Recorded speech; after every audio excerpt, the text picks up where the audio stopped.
All right, well, we're continuing with our video series on some good news to settle your heart during a pandemic. And just a couple days ago, we did truth number one, which is God is sovereign. That means He is ruling over this virus, over this pandemic. He is in absolute control. It did not take Him by surprise. He's not wringing His hands up in heaven, wondering what the heck He's going to do. God is sovereign over all of His creation, all of the fallen parts, all the redeemed parts, every person, every animal, every molecule, every drop in the ocean, every molecule of every drop in the ocean, every storm, every disease, every virus. God is controlling them. That's good news for us. But it's good news that needs a second part. And here's the second part. God is wise. If He was just powerful and sovereign, but didn't have any wisdom or common sense, actually uncommon sense, right? Extraordinary common sense, that wouldn't be good news. But God is wise. There's a passage in Romans chapter 11 that says, "Oh, the depth of the wisdom and the riches and the knowledge of God. How unsearchable are His judgments and His ways past finding out."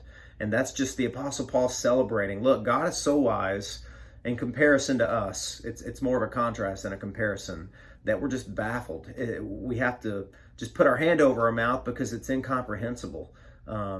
God is always doing things through even a crisis or an emergency like this, and He doesn't always show us what He's doing, but He calls us to trust Him. For example, everyone that I know right now is praying for God to stop this virus dead in its tracks, to restore all of us who have been impacted negatively by it, to strengthen our bodies, to weaken the virus, to have mercy on those who've already been impacted. Now, I guess 500,000 people, 500,000 people, we have confirmed cases. In other words, we know that many people have contracted it. 22,000 people have died from it.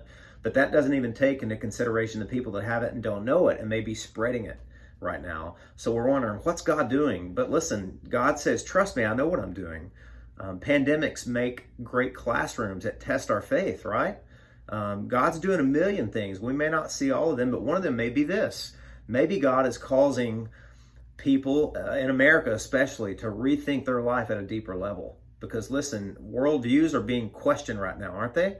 Maybe the worldview that you've held to, that you tried to make sense out of the world and derive meaning for yourself, maybe you've seen how weakened and how flawed, maybe you've seen the cracks in it and how inadequate and unsatisfying it is. It can't give you the answers that you're hoping for. But you know what? You're rethinking that right now. God's causing you to, and that's a good thing. God's doing a million things. Maybe He's showing us how to love and serve our neighbors better. God is wise, and that's good piece number two. Final one coming at you later.